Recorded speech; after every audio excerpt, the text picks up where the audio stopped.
problem with that is you always live up to the opinion you have of yourself. So if you identify as always being stressed out, you're going to be more stressed out. And if you identify as more zen, for lack of a better term, that's what they used in the study here, then you're probably going to move more that way, regardless of if your actual external environment is less stressful or not, you know?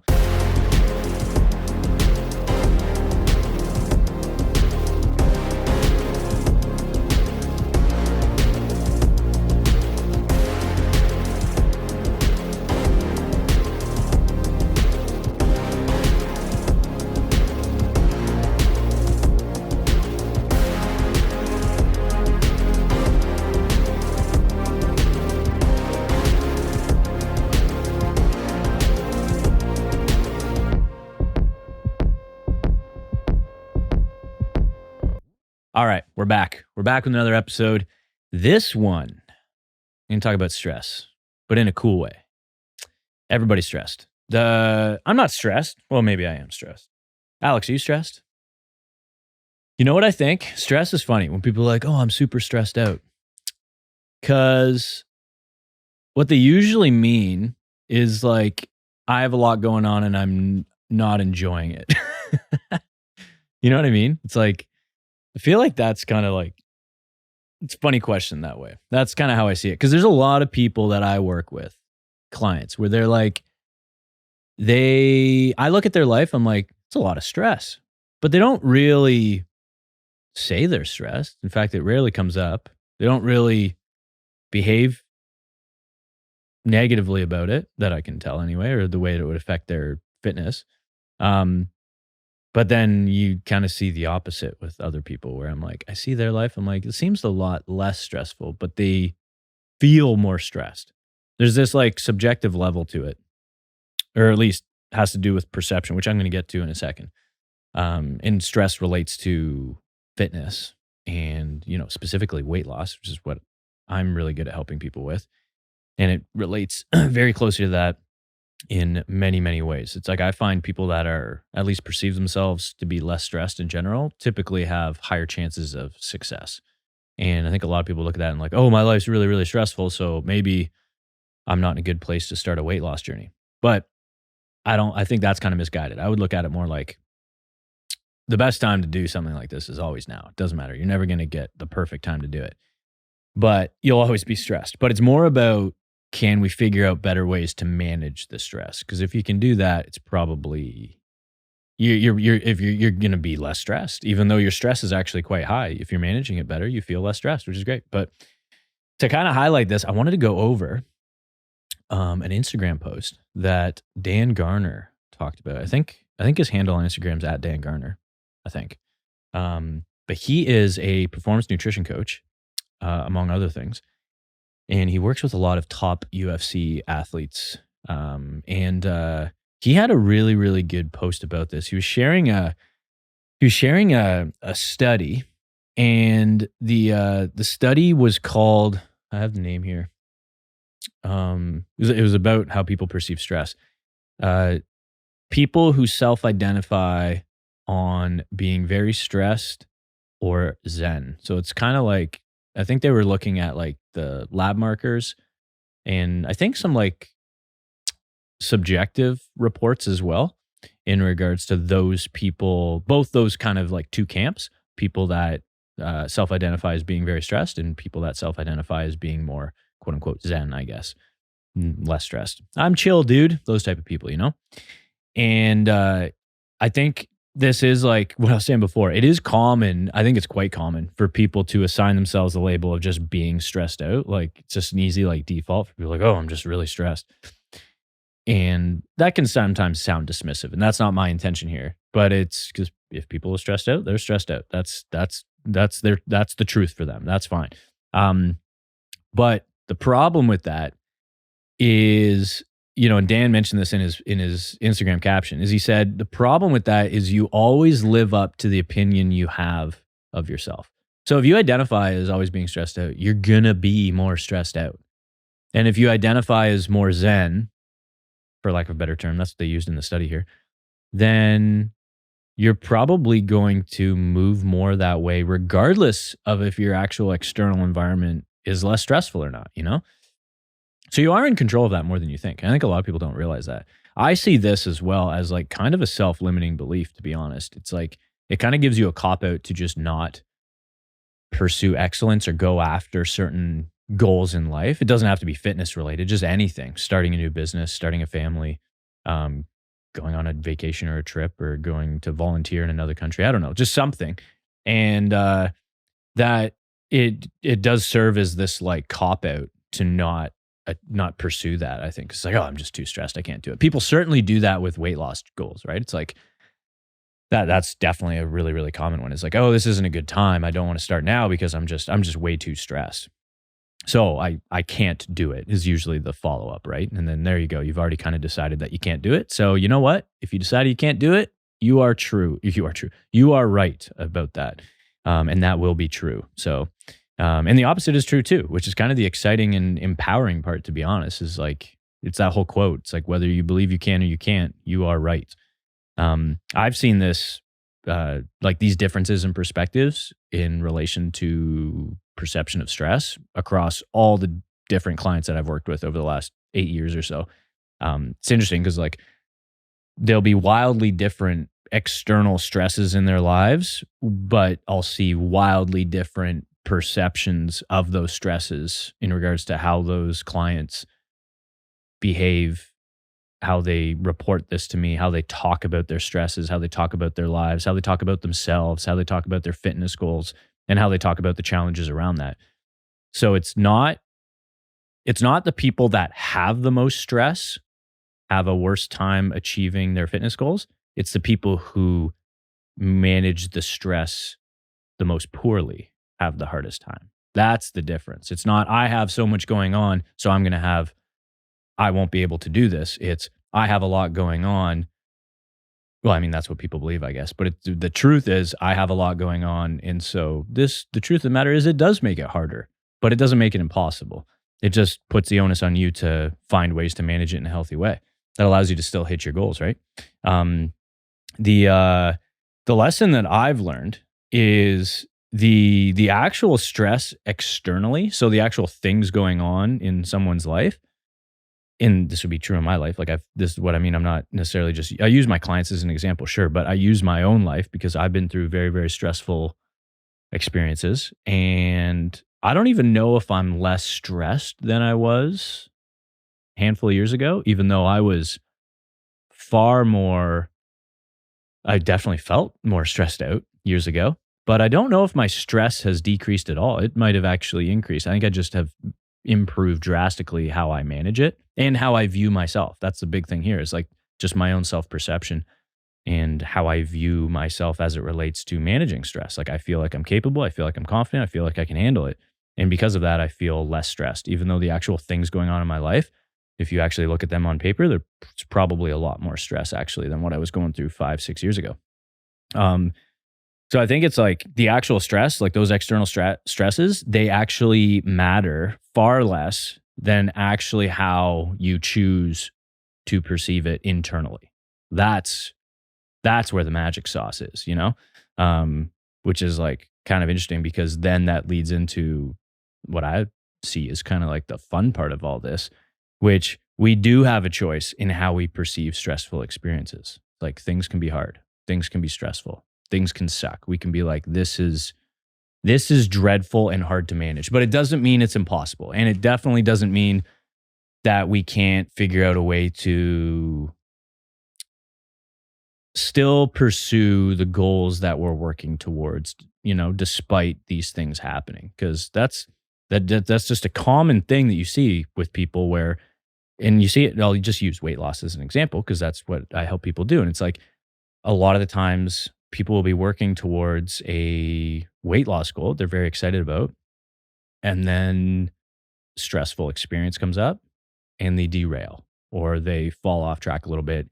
And that is understandable, but I think you can kind of mitigate how much you derail, how much you fall off.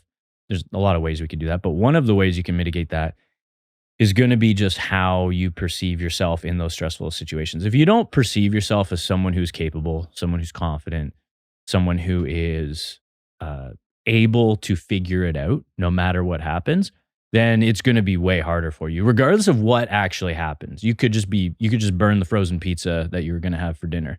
Or it could be a family member dying. Like, you know what I mean? It could be something that's obviously less stressful or something that's obviously more stressful.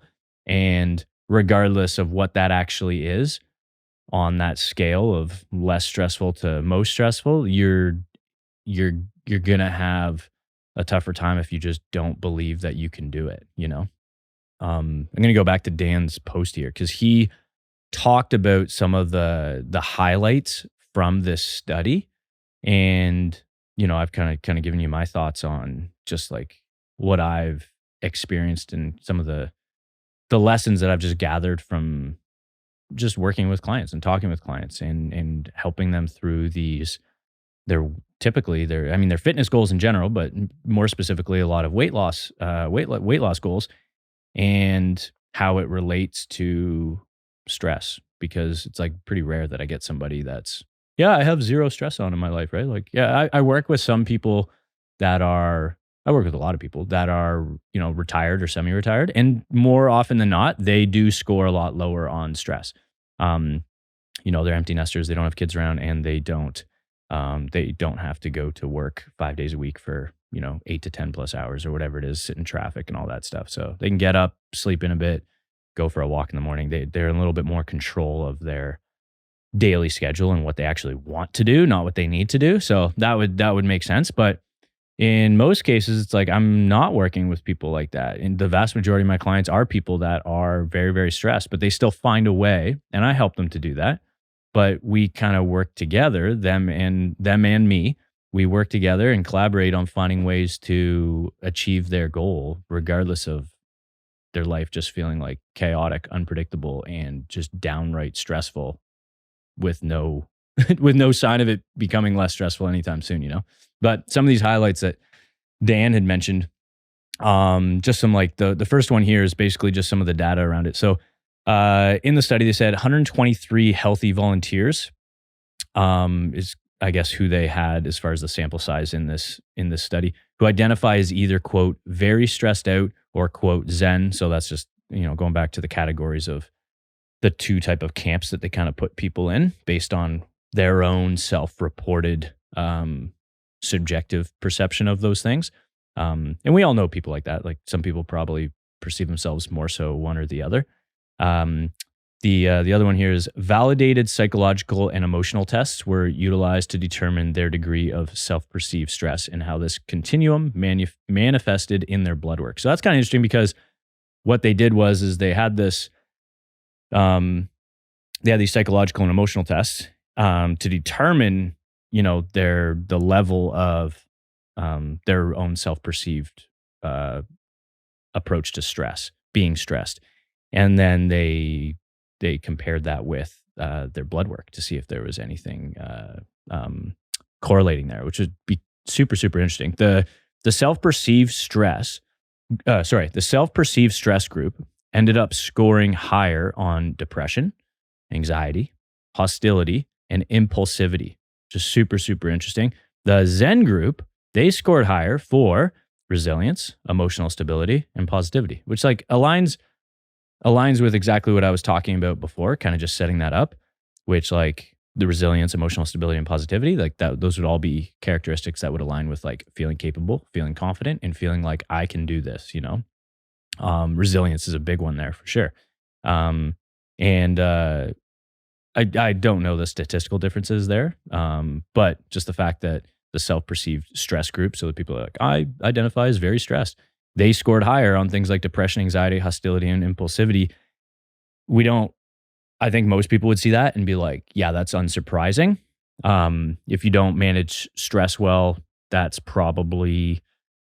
you probably score higher in that. Maybe not all the time, but you probably do, right? You probably skew that way. I know for me personally, I've gone through quite a bit personally in my life. I kind of alluded to that a little bit. I've talked about that on other episodes for sure.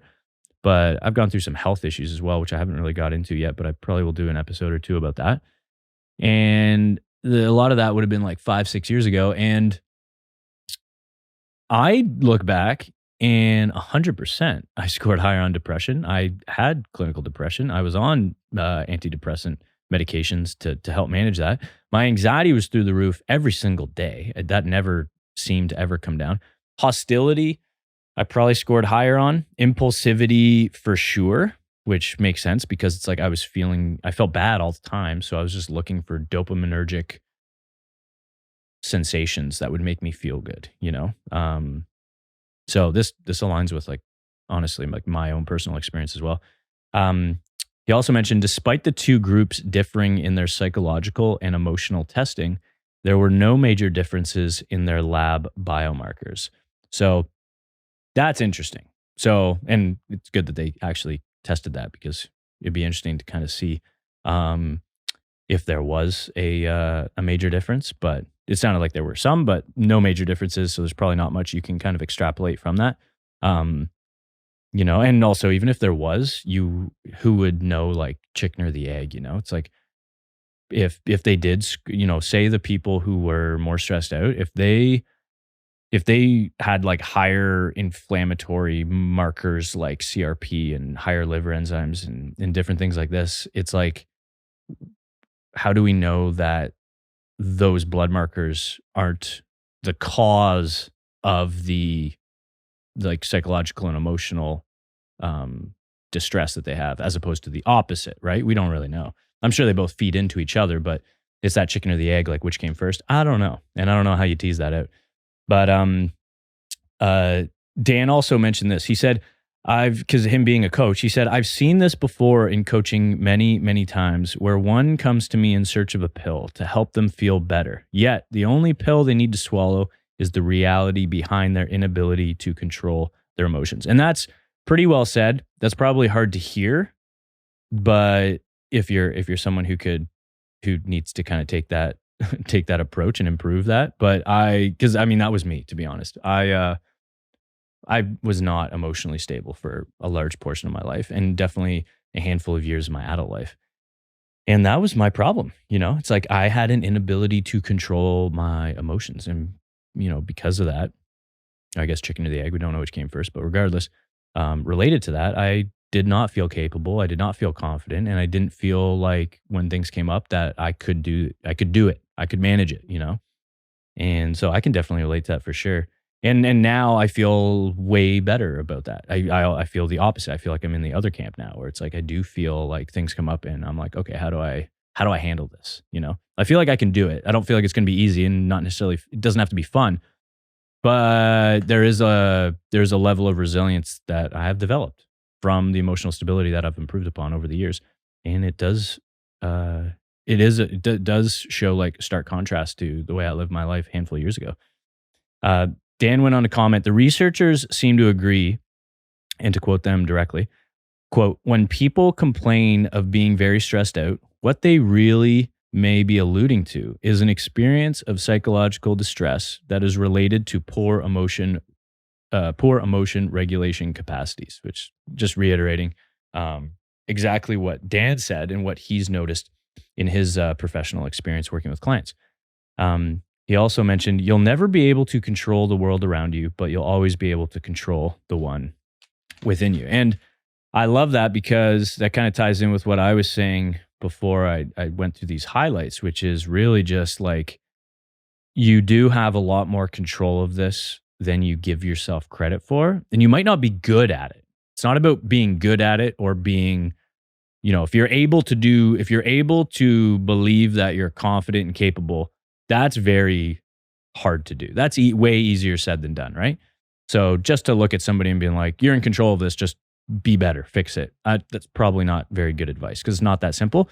But if you can understand that, oh, I actually have a lot more control than I've been giving myself credit for, or even realized prior to this, that should give you already a little uptick in confidence that you're like, oh, okay, like, I might not manage this stuff well right now, but this is telling me that I can be someone who in the future, manages these feelings, manages these emotions, manages these stressful experiences in a way that is not as detrimental to my well-being, you know? And it also supports, if you're able to do that, then you're also able to support your pursuit of whatever goal you're working towards. Like I said, it could be anything, but in the world that I'm in with fitness and more specifically weight loss, this is crucial. And I think it also goes to show like the general perception of yourself and how you view you in the world and in your environment is massive. And that's part of the reason actually that I love coaching people through their weight loss, because you see this, I see them move from that one end of the continuum towards the other one.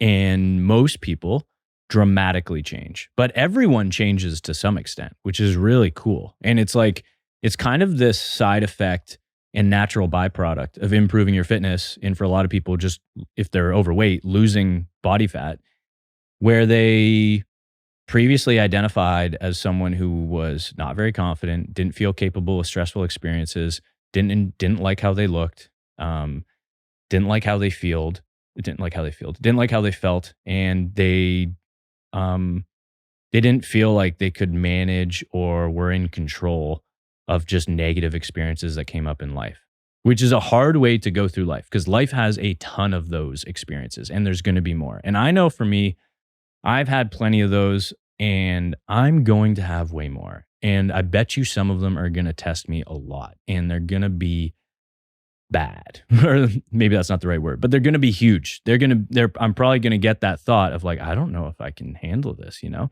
And I'm going to have to go back to like, no, I might not really fully believe 100% that I can handle this, but I gotta latch on to, and I gotta really grab a hold of that kind of irrational optimism, that delusional hope where like I can do this. I don't know how I'm going to figure it out, but I can find a way regardless, you know? And I think that's kind of the key takeaway here. And this inspired me. I hope it inspires you, but inspired me because I've been both those people. Like I was that guy for so many years who just couldn't manage my emotions, and I couldn't manage my emotions around negative experiences and stressful situations ever. You know, I never responded well to those. And now, maybe I'm certainly not perfect with this, but just now being a person